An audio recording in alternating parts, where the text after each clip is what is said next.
Hello YouTubists and welcome back. It's been quite a while since I last did an update on the 2 turnout layout and apologies for that. Usual stuff, you know, real life gets in the way. New job, had a little holiday and been quite busy with the toy soldiers as well actually, just recently. So all good reasons really. I have done some work, again it's mostly scenic stuff, that's pretty much what it's about from now on. I think operations wise there's not going to see a huge amount of change. So I'll show you a little bit of what I've done. What I'm also going to be doing is a bit of static grassing. So I might have a go at static grassing. Is that a verb? I might have a go at actually videoing a little bit of that and just see how that goes, and I'll post that on the video if that works out okay. And then I want to just share something with you, a bit of good fortune I had with a loco that I've picked up on eBay in a way. I'll describe that when I get to it. Let's have a look.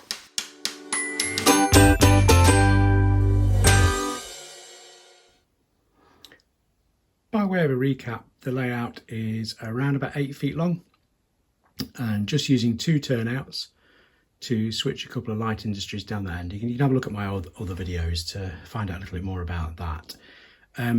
I've purposefully kind of started the scenic work down at this end, and this end of the layout really is pretty much just the switch lead, which disappears sort of into the back scene down there. So in summary really what I've done since the last update is mostly this ground texture around here. I've been using the AK texture paints. In fact, this is the stuff that I've been making use of here, and actually a few people asked on Facebook. So it's this AK Terrains dry ground stuff and concrete stuff. First time I've ever used it. It's kind of like a thick textured paint or paste. So I've applied those and then done a little bit of weathering with some powders and dry brushing and that kind of stuff. One thing I've done quite a lot of work on, I guess, since the last time I posted an update is this building, and I think it's pretty much done. I think I'm going to give it another dry brush to sort of just take the tone down even further, because when I look at the pictures of the prototype it's not as strong a blue, but fairly pleased with how this has turned out. As a recap again, it's a card shell. I've used some embossed plastic material to sort of imitate that stone effect that's on the prototype. And again, if this is the first time you've come along, have a look at previous videos for a bit more description about the building that I've been inspired by to create this. Quite pleased with the way the roof's turned out. That's kind of a mixture of using some thick black artist paper and weathering powders and all kinds of stuff there. And I 3D printed the little log planter sort of thing that goes around the building there as well, and sort of filled that with weeds. So overall I'm quite chuffed with how that's turned out. And the area in front is the concrete terrain stuff with a bit of weathering. Still needs some work because it looks a bit binary at the moment. And then this little area here, just if I can zoom down a bit, this area here, so I've used the dry ground texture, done a bit of dry brushing, and you can see I've added a few tufts.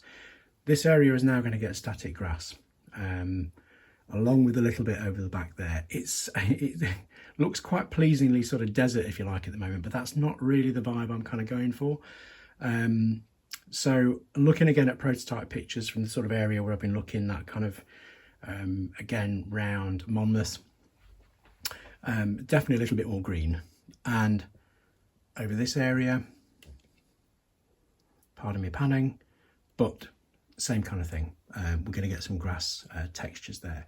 I've created a little bit of a hump, pretty much where I'm pointing there, to sort of hopefully exaggerate how the ramp at the back there that leads up to that building sort of is a lower angle than a lower height rather than the ground, because in reality it's not much at all. It's only a couple of mil. So that's as far as I've got really, and you can see that building's still a cardboard structure. But I am trying to sort of move along the layout from one end to the other to see if that is a better way of doing things rather than scattergunning all over the place. Let's have a look at those yellow locos sitting on the track. So this guy on the left here, 903, I've had it for a little while, and it's an Alco C424. It's a fairly standard Atlas model. but it has got a TCS wow sound decoder in it, and I really like the sound of that. And if you've seen any of the videos before, you've no doubt seen that one work in the layout.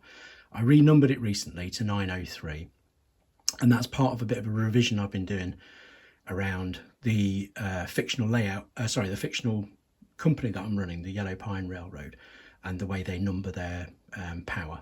And it kind of makes sense, a bit more sense for them to number that as 903 rather than the number that was on there before. Now, quite by chance, on eBay recently, I found somebody was selling this body shell on its own, and somebody was selling a spare C424 chassis as well. So I bought both of those and married those together, patched that out and renumbered it. The one thing I was missing was handrails, because the ones on the original, on that body shell, were pretty knackered. Now, you'd think that'd be quite an easy thing to pick up and quite cheap to buy, but living in the UK with postage costs, that was ridiculous. So a friend of mine was just over in the last couple of weeks. He lives in Wisconsin, so he's brought a set of handrails over with him, which is fantastic. They are black, so I'm going to spray them green, and I'll probably respray those so they match up a little bit more. But we're getting there. Quite nice to have a bit of a matching pair, 903 and 904. Whether they'll ever work together on this particular layout is another matter, because I don't really have the space for that, for running double heading like that. But yeah, an interesting little project nevertheless.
So there we go, static grassing.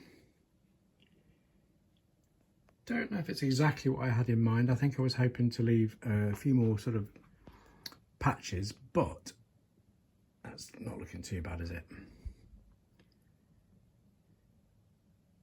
One thing that's a little annoying, when I used the layering spray, there was a bit of oversplash that's gone onto the road there, so need to work out what I'm going to do with that. It's going to have to obviously use a bit of weathering to cover that up.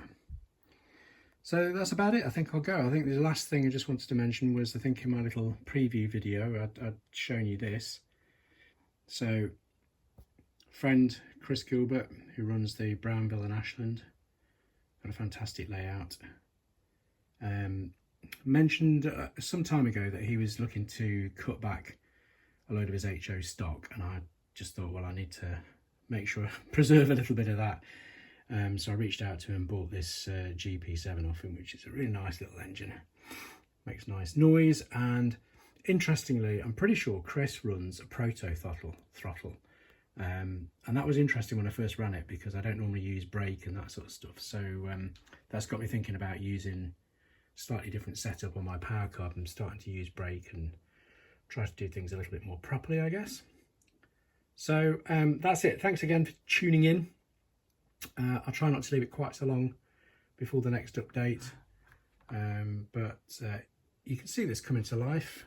I need to add a little bit more grass on that side of the tracks as well, really, but this was the first time I've done static grass for a little while and tried to blend some different colours. So yeah, let me know what you think in the comments anyway, and thanks again. Do all that good stuff, and I'll see you again soon.